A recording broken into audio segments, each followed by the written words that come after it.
Alors, j'ai déjà commencé les présentations. Christine Cardin, qui est responsable de la Commission intermondialiste, là, j'ai mentionné tantôt. Et Sol Zanetti, qui est député de Jean Lesage, de la circonscription de Jean Lesage, et Andrés Fontasigna, député de Laurier-Dorion. Qui sont tous deux ici parce que c'est les personnes qui s'occupent de plus soit de la solidarité avec la Catalogne, la question de l'indépendance et de la solidarité internationale.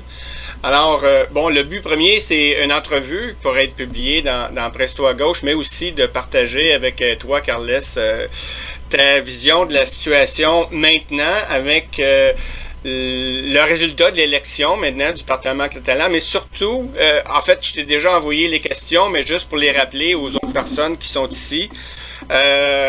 Surtout maintenant, qu'en est-il, je pense que la question de l'heure, du plan d'alliance, en fait, du pacte d'alliance avec le ERC. Surtout avec le ERC, mais je pense que ça touche aussi Junts per Catalunya aussi, là, le parti de Puigdemont, mais dans une moindre mesure, je pense. Alors, je pense que ça serait bien que tu commences par nous expliquer ça, tout ce qui est au cœur de ça, comment ça se présente, et comment se présente la suite des choses pour la lutte pour l'indépendance et pour le contrôle populaire en Catalogne, étant donné toujours la rigueur et la montée de la droite dans le restant de l'Espagne. Je pense que c'est un peu le cœur du propos que j'aimerais ça que tu nous expliques aujourd'hui. Puis par après, on pourra revenir s'il y a des questions plus précises que tu peux nous expliquer. Ça te va comme ça, Carles? Donc voilà, bonjour, bonsoir, je ne sais pas exactement, je pense que c'est bonjour pour vous, c'est bonsoir pour moi. Merci beaucoup de l'opportunité de cet entretien, de cette interview. Et pour répondre tout de suite à votre première question, effectivement, les élections du 14 février en Catalogne ont donné deux résultats très clairs. D'abord, un tournement à gauche du Parlement en général, mais aussi dans les blocs, dans les mouvements indépendantistes. Donc, Esquerra Republicana Catalunya plus la CUP sont la majorité dans le bloc indépendantiste, dans le cadre d'un tournement généralisé à la gauche du Parlement catalan.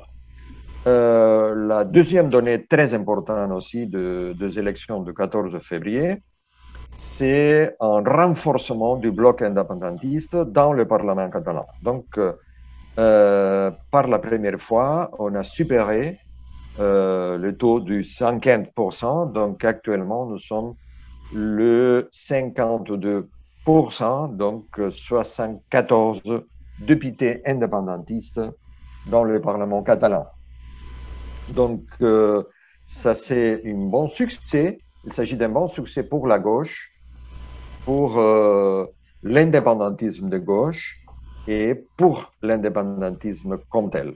Il faut donc bien lire ces résultats et c'est ça qu'on a fait la coupe, qu'on a essayé de faire la coupe et par conséquent, on a essayé d'arriver, on est arrivé à un accord politique avec Esquerra Republicana pour matérialiser ce tournement à gauche du point de vue de la majorité du Parlement et de l'action du gouvernement. Si vous voulez, après, on peut souligner les points, les aspects principaux de ce tournement à gauche qu'on a proposé, mais il faut dire que dans le contexte de la crise sanitaire, économique, sociale dans laquelle nous sommes, ça c'est une priorité, c'est absolument une priorité, donc une redistribution juste de la richesse, un renforcement des services publics et la lutte contre la précarisation de la classe ouvrière et de la population de notre pays et aussi la lutte pour le logement, pour les droits au logement. Et ça, c'est un bloc très important. Il faut y ajouter la défense des droits civils et politiques, des droits humains, donc front à la répression, et finalement aussi la défense du territoire contre les actions extractivistes. Hein. Ça, c'est un peu le cadre. Évidemment, il faut finalement ajouter une transition écologique et une transition jusqu'à une économie écoféministe, donc redirectionner le Fonds économique européen, le Next Generation, pas pour les grandes corporations multinationales, pas pour la banque, mais pour la redistribution de la richesse. Dans ce cadre, une proposition très importante, c'est un revenu basique universel et aussi la réorientation de ces fonds européens pour le renforcement des services publics et pour cette économie racinée sur les territoires dans le cadre de cette transition écoféministe. Un peu ça, c'est le cadre. Si vous voulez, après, on peut approfondir. Mais ça, c'est un peu le cadre de ce tournement à gauche. Et en plus, on est arrivé à un accord avec Esquerra Republicana et Junts per Catalunya pour poser cette priorité sociale, donc l'indépendantisme a le droit moral, politique de lidérer cette réponse politique à la crise sociale et économique. Autrement, c'est impossible d'arriver à construire cette majorité dans notre pays pour l'indépendance. On ne peut pas consolider cette majorité indépendantiste pour l'indépendance. Il faut lidérer donc cette réponse économique et sociale à la crise et aussi comme objectif fondamental pour cette législature, c'est de travailler de façon coordonnée avec l'ensemble du mouvement indépendantiste pour effectivement exercer l'autodétermination dans cette législature. Donc avant 2085. Donc ça veut dire que il y a une possibilité d'arriver à ça moyennant le dialogue et la négociation avec l'État. Ça, c'est la tactique de Esquerra Republicana. Nous croyons que actuellement, dans le cadre actuel des conditions politiques, ces dialogues, ce n'est pas possible. Donc, l'État n'accepte pas de dialoguer sur la base de l'autodétermination, le référendum et l'amnistie. Donc, notre option, c'est qu'il faut créer les conditions d'une résolution démocratique du conflit.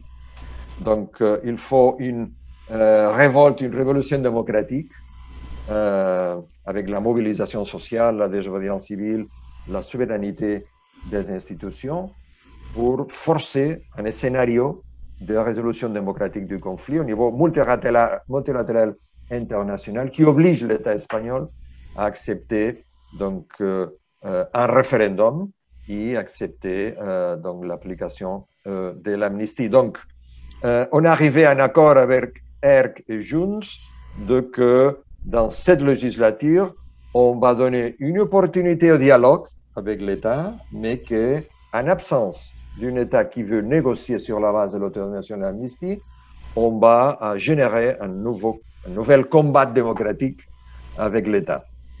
Ça, c'est un peu le cadre général de l'accord. Et finalement, seulement ajouter que, et ça, c'est aussi une partie de l'accord avec Esquerra Republicana, que nous parlons vraiment de exercer l'autodétermination, de droit à l'autodétermination, mais on parle aussi de qu'il y a des droits socio-économiques, civils, politiques qui actuellement ne sont pas reconnus dans l'État espagnol et dans le régime de 78. Donc, il y a des droits qu'actuellement on ne peut pas avoir dans le contexte donc, de la Constitution.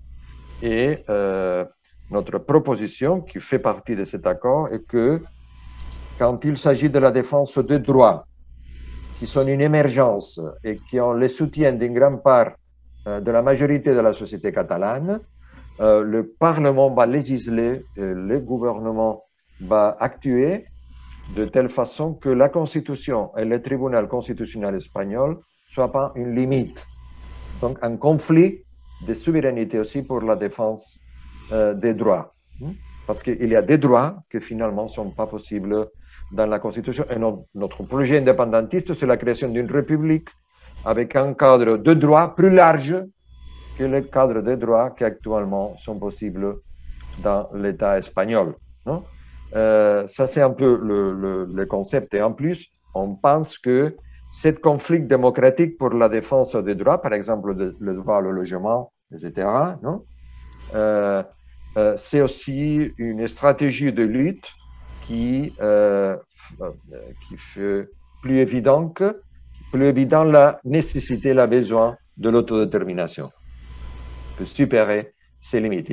Finalement, il y a eu plus de 40 lois dans les dernières 4 années que ce Parlement catalan a approuvé la défense des droits sociaux, économiques, d'égalité femmes-hommes, de protection du territoire, de lutte contre le changement climatique, en défense du droit au logement que le tribunal constitutionnel a tombé.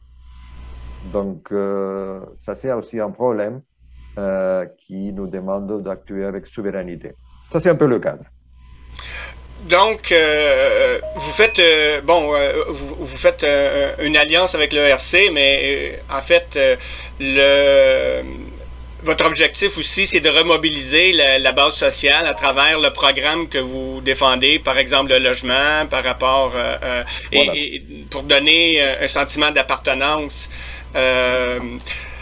Pour éviter les affrontements armés de l'armée espagnole, finalement, comme il y avait eu lieu en 2017. Mais ça soulève aussi la solidarité internationale des pays européens, en premier lieu, j'imagine, comme la France ou en tout cas les pays les plus proches.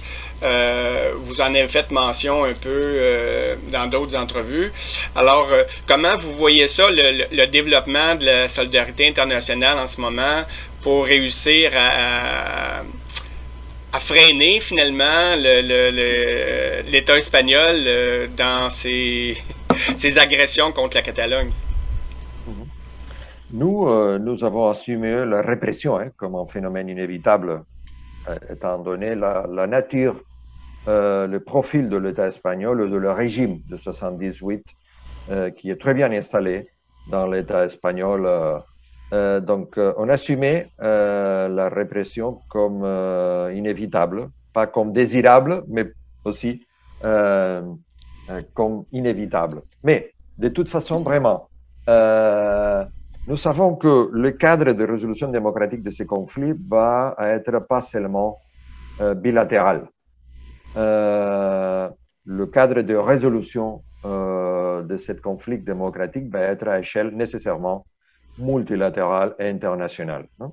Donc, une révolte démocratique, une révolution démocratique chez nous, avec un nouvel cycle de mobilisation sociale comme ce qu'on a eu en 2017 ou en 2019, quand la grande mobilisation sociale en réponse à la décision du tribunal suprême espagnol de condamner les prisonniers politiques indépendantistes, etc. Donc, un nouvel cycle de mobilisation, de désobéissance civile, de grève générale, mais soutenu dans les temps, d'un côté. Donc, il faudra aussi un processus de mobilisation aussi au niveau des municipalités, donc que le réseau de municipalités soit aussi un acteur en défense de la souveraineté et de l'auto-organisation populaire, et aussi la souveraineté du Parlement et du gouvernement catalan en la défense des droits, du droit au logement, à la santé, à l'égalité, à le revenu, etc., etc., et la souveraineté en la défense du droit à l'autodétermination.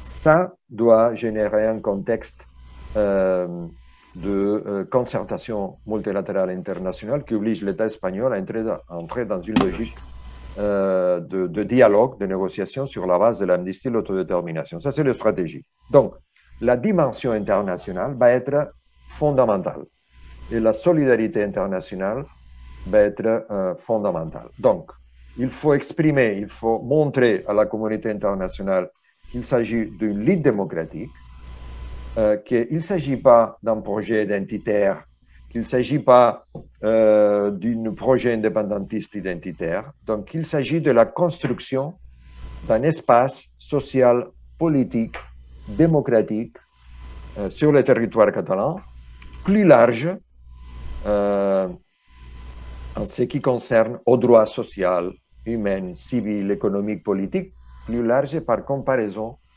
à les cadres de droit qui actuellement est possible dans l'État espagnol. Et la construction de cet espace, de cette république catalane, moyennant l'exercice de l'autodétermination, ça veut dire moyennant la participation démocratique de toute la population, ça nous exige à la fois un processus de déconstruction de l'État espagnol, de déconstruction du régime du 78, encore mieux, hein, de déconstruction du régime antidémocratique du 78.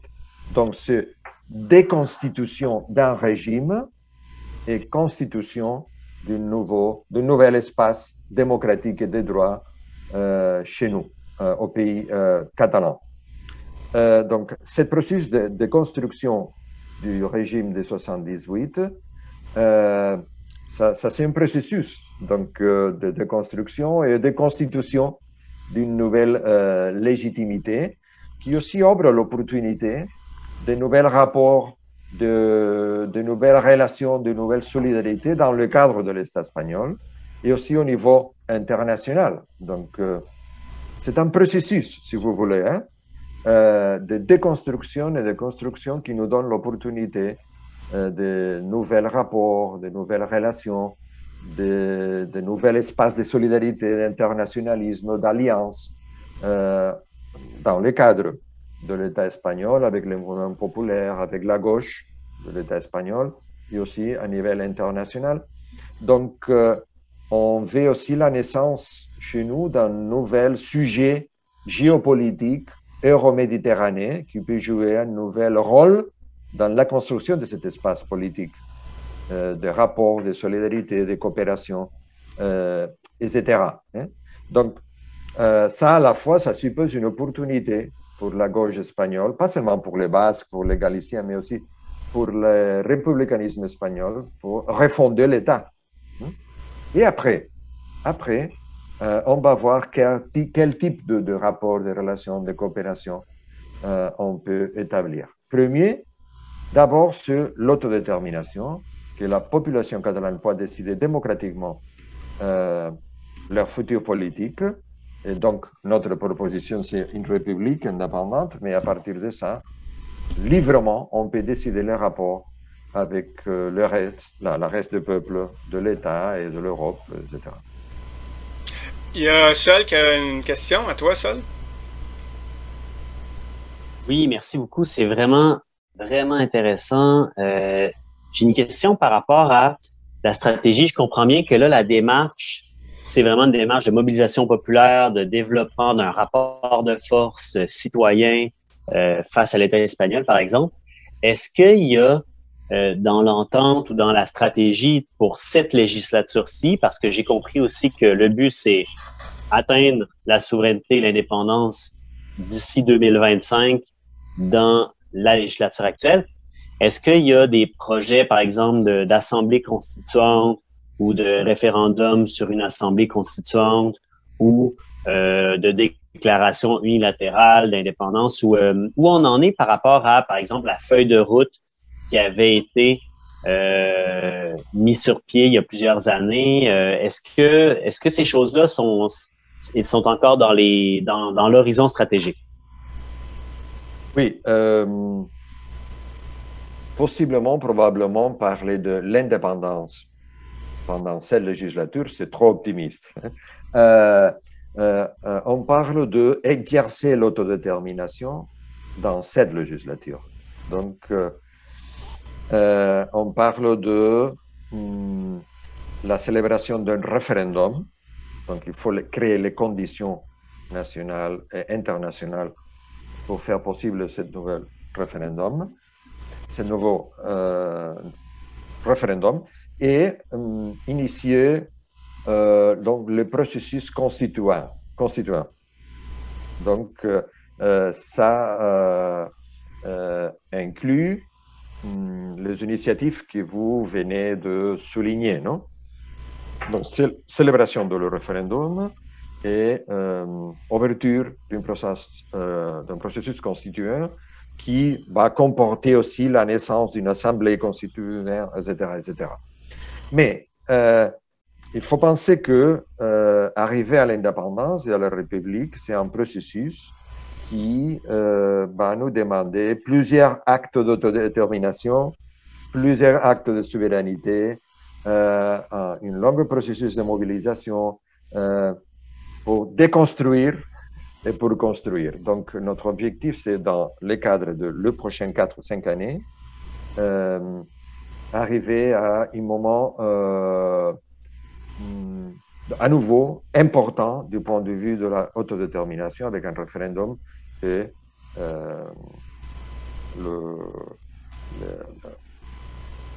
la mise en place d'un processus constitutif constituant. D'accord.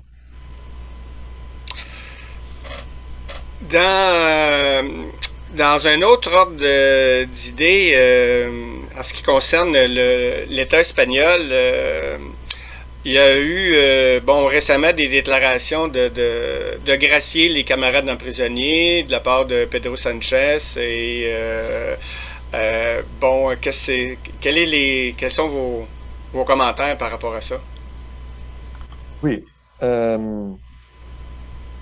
Il faut dire que du point de vue de l'État espagnol actuellement, étant donné les rapports de force, probablement l'actuel gouvernement de PSOE et Podemos, c'est le mieux qu'on peut imaginer à l'Espagne, non? Du point de vue de la logique gauche-droite.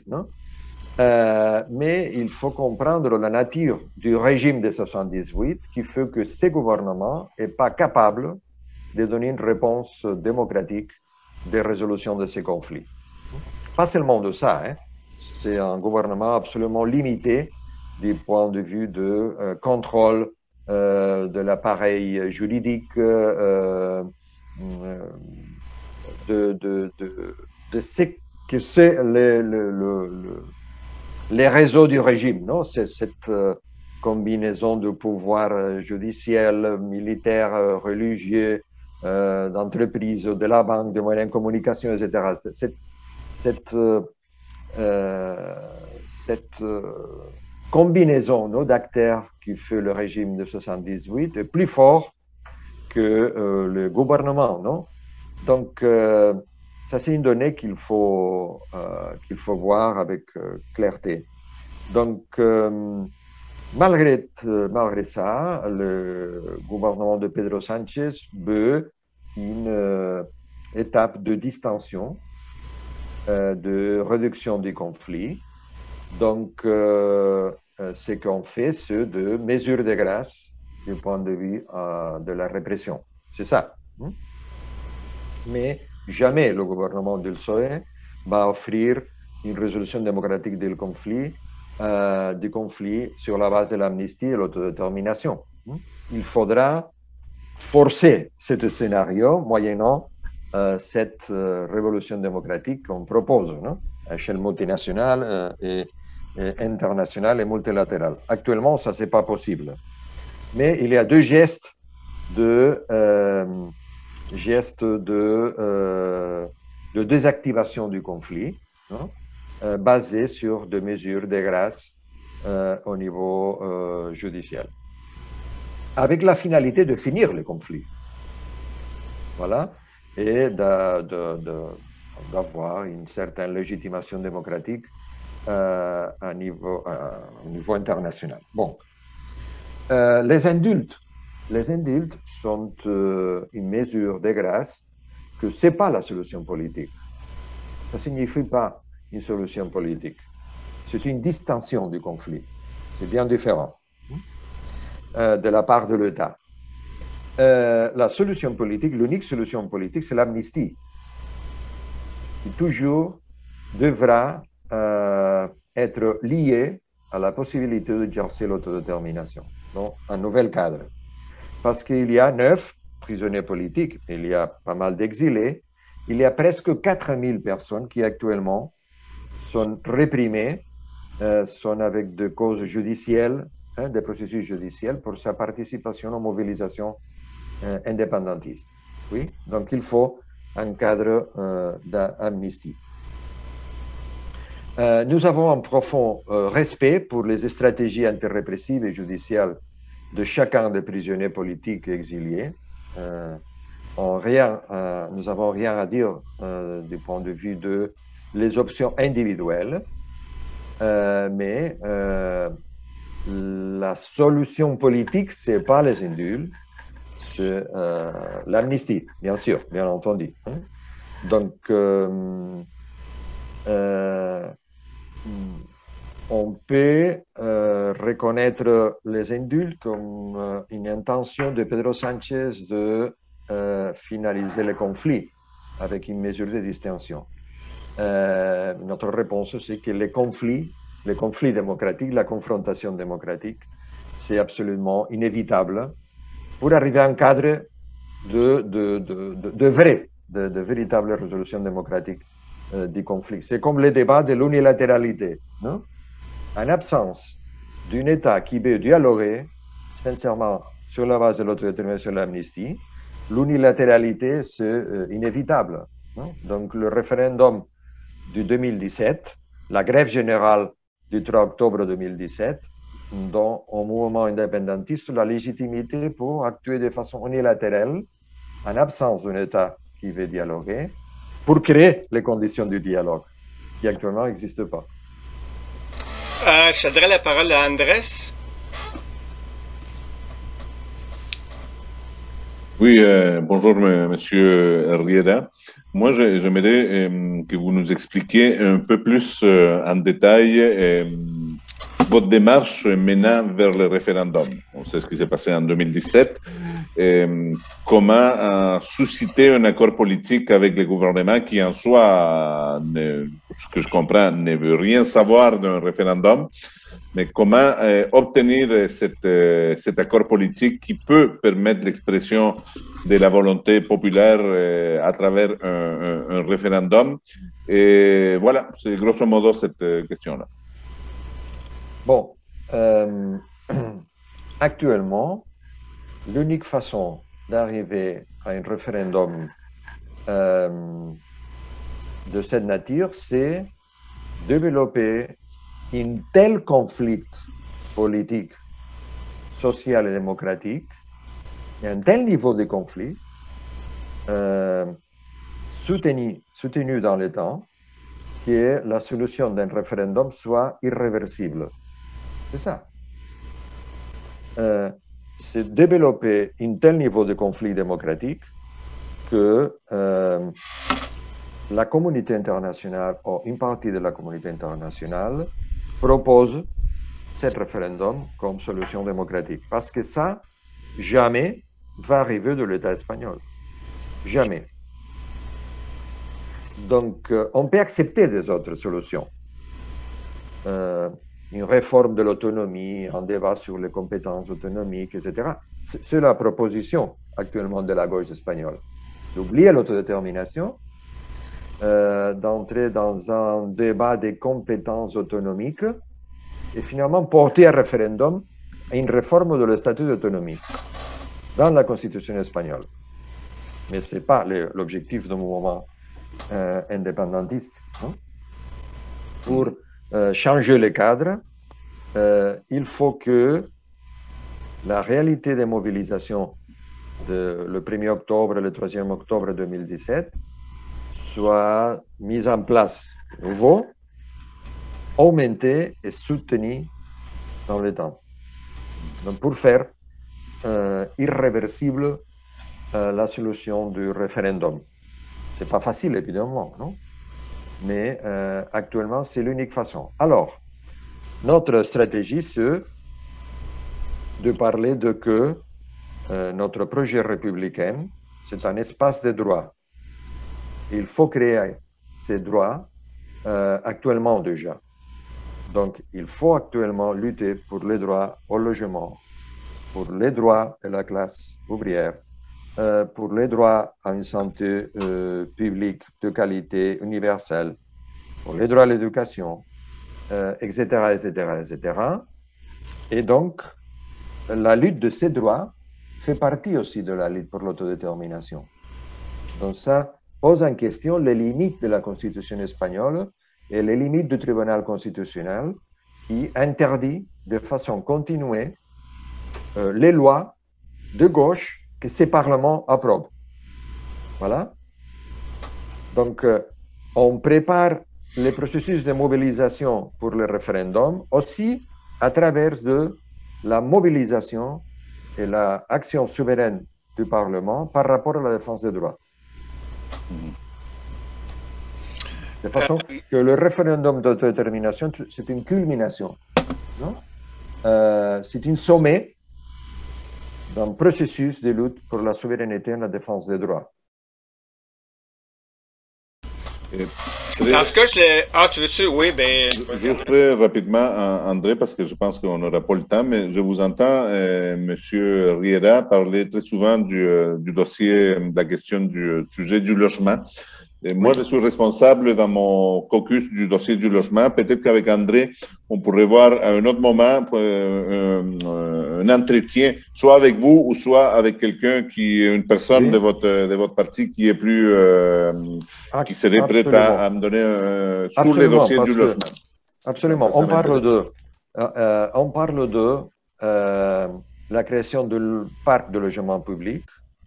On parle de stop à les expulsions de familles, des personnes en situation de vulnérabilité sociale, de précarité, de fragilité, s'il n'y a pas un logement social alternatif, et donc aussi de la régulation du prix de logement. Et aussi l'expropriation de logements vides qui sont propriétés de grands groupes, de grandes corporations immobilières, etc., etc., non? Donc, il faut dire que l'année dernière, on a approuvé une loi au Parlement catalan dans ce sens et le Parti populaire, dont la droite espagnole a présenté un recours au tribunal constitutionnel, et le tribunal constitutionnel a interdit ces lois. Donc, qu'est-ce qu'on va faire? On va obéir le tribunal constitutionnel, on va mise en place une lutte pour la souveraineté et la défense du logement. Et finalement, un référendum d'autodétermination pour changer le cadre. Le droit. Ça, c'est un peu l'idée. Nous avons, je ne sais pas chez vous, nous avons actuellement une moyenne de 24 expulsions par jour. Par jour. Et à partir du mois de septembre, ça va monter absolument, comme conséquence de la crise post-Covid. Tout à fait. Actuellement, 24 chaque journée. Ce qu'on pourrait faire après, Carles, c'est... bon, on a nos moyens de communication là, par WhatsApp. Je pourrais communiquer avec toi pour que tu puisses m'envoyer de la documentation que je pourrais faire suivre à Andrés. OK, on pourrait arranger ça. Christine? Oui. Donc, c'est ça, comme je disais, moi, au début, je suis à Madrid là, depuis l'année dernière, puis fait que j'ai vu, j'ai été témoin là, vraiment de la montée de la droite, la victoire d'Isabel Ayuso, absolument écrasante. et ça même dans toutes les classes de la société aussi, même dans les quartiers les plus pauvres. Elle est extrêmement populaire et ça a été amplifié aussi avec la pandémie. Donc, c'est ça, avec le discours qu'elle tient, comme quoi Madrid, c'est l'Espagne, puis que l'Espagne, c'est Madrid et tout, puis qu'il y en a beaucoup qui la voient comme déjà même potentiellement comme candidate contre Pedro Sanchez. Alors, si ça arrivait, éventuellement une victoire, que Isabel Ayuso se retrouve ou quelqu'un d'autre, mais comme on le voit avec la montée de la droite, alors j'imagine que c'est ça, ça serait là, à ce moment-là, même au niveau de l'autodétermination et tout, ça compliquerait les choses encore plus. Puis, c'est ça, j'ai vu aussi ici à quel point comme le fascisme est encore très présent, la répression policière et tout, extrêmement présente aussi. Alors, c'est ça, je me disais comment vous voyez ça avec compte tenu des événements, des derniers résultats. Bon, peut-être il faut partager avec vous quelques réflexions comme cadre général. Nous savons que la droite, l'extrême droite, le fascisme, prend la place de l'absence de la gauche. Quand la gauche n'est pas présente, la gauche réelle, de politique réelle de gauche, non? Quand la gauche a des échecs, oui, ou quand la gauche est corrupte, quand la gauche crée une déception, une frustration, non, à la population, alors c'est le territoire abonné, non, pour la droite et l'extrême droite. Non? Ça, c'est un problème. Non? Quand la gauche n'est pas la gauche, l'extrême droite arrive. Toujours, c'est comme ça. Non?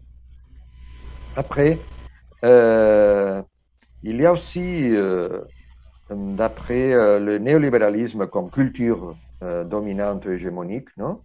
Il y a une construction de la culture néolibérale et de l'égoïsme, non? Que fait que dans une crise, une partie de la population, à partir de cette culture néolibérale hégémonique de l'égoïsme, non? A pris parti pour la solution égoïste, non? Compétitive, non exclusiviste, raciste, etc., non? Donc de l'extrême droite, et pas pour la solution alternative solidaire de la coopération, de l'inclusion de la gauche. Non? Mais ça a une base culturelle, qui a été le néolibéralisme qui a créé ça. Non? Donc finalement, l'extrême droite, dans un contexte de crise très grave, peut-être apparaît comme le mieux pour la gérer. Non? Bon. Et en plus, deux réflexions complémentaires. L'une, que le régime de 78 dans l'État espagnol a cultivé, a créé les conditions de la réémergence de l'extrême droite contre l'indépendantisme catalan. Il y a une facilitation du moyen de communication, etc., du parti populaire, des citoyennes, non? Du parti politique citoyen, etc., non? De création d'un discours, d'une nouvelle vague, non? Identitaire, espagnoliste, etc., non? Contre l'indépendantisme catalan, qui a créé les conditions idéales pour la renaissance et la réapparition de l'extrême droite. Non? L'attitude de tribunal, de l'armée, de la police, etc. Donc, on a créé des conditions de renaissance, de renforcement de l'extrême droite comme un instrument et une stratégie fonctionnelle contre l'indépendantisme. Mais l'extrême droite a décidé de rester là. Non? Et actuellement, de profiter de l'occasion pour rester là, a été invité, donc accepté l'invitation, et a décidé de participer à la fête, non? Et actuellement, ça c'est un problème aussi pour le gouvernement de gauche de Madrid et de l'État espagnol. Non? C'est ça que Bertolt Brecht, non, a dit, non? J'ai pensé que ça va pour moi, non? Ça va pas pour moi, non? Ça sera pas pour moi, non? Et finalement, tous sont victimes, non, du fascisme de l'extrême droite. Bon, et finalement, nous sommes absolument contraires à la légitimation démocratique de l'extrême droite. À l'Europe, nous avons une mémoire très claire de quelles sont les conséquences d'accepter, de légitimer l'existence politique de l'extrême droite. Nous savons parfaitement quelles sont les conséquences de donner carte de légitimité démocratique aux partis politiques de l'extrême droite. Notre stratégie ici en Catalan est de la confrontation avec l'extrême droite, de ne pas légitimer l'existence politique de l'extrême droite. Mais c'est une réalité avec laquelle on doit travailler, non? Et il faut travailler sur les raisons profondes qui ont donné naissance à cette nouvelle vague de l'extrême droite, les combattre. Non? Nous, on pense qu'un processus républicain de défense de l'autodétermination sur la base de la défense de la souveraineté pour la construction des droits, un engagement de l'indépendantisme avec les droits des classes populaires, de la classe ouvrière, avec les droits fondamentaux, c'est une bonne mesure de contention, de prévention de l'extrême droite. En tout cas, si finalement la droite et l'extrême droite arrivent au pouvoir à l'État espagnol, c'est une très mauvaise nouvelle, c'est une très mauvaise nouvelle pour tout le monde. Donc, tous les droits de tout le monde vont être victimes de cette politique de droite et d'extrême droite, de cet héroïsme, non? Compétitif, d'exclusion, etc., etc. Sûr, ça va être un facteur, je suis absolument sûr, un facteur d'accélération du processus indépendantiste en Catalogne.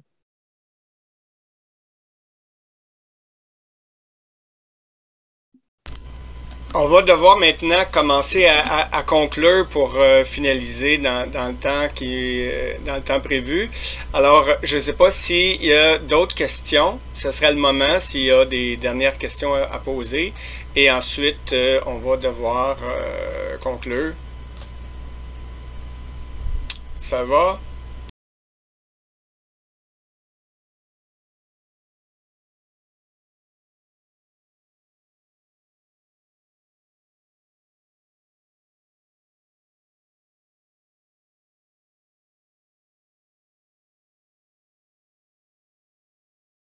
OK. Ben, dans ce cas, Carles, ce qu'on va faire, c'est qu'on va demeurer en contact pour regarder la documentation qu'on a besoin ici d'une part. Et ensuite, on va demeurer en contact tout court parce que je pense que ça fait partie de la solidarité internationale. Au Québec, on est très préoccupé à Québec solidaire par ce qui se passe chez vous. Alors, on sera toujours là pour donner un coup de main aux meilleurs et n'hésitez pas à nous contacter si vous avez besoin de quoi que ce soit. Je pense que nos députés et le parti vont être là pour vous soutenir de toutes nos forces, ça c'est certain. Alors, un gros merci d'avoir été avec nous, Carles. Merci beaucoup de cette nouvelle opportunité de partager avec vous réflexions, débats, etc. Et notre solidarité avec vous, elle est aussi vivante, et disponible, bien sûr. Merci, c'était vraiment apprécié. Notre lutte est internationale, hein, donc c'est vraiment précieux d'avoir ces exemples-là de la Catalogne, ces analyses-là qui ressemblent beaucoup aux nôtres en beaucoup de points, puis vraiment, vraiment très intéressant.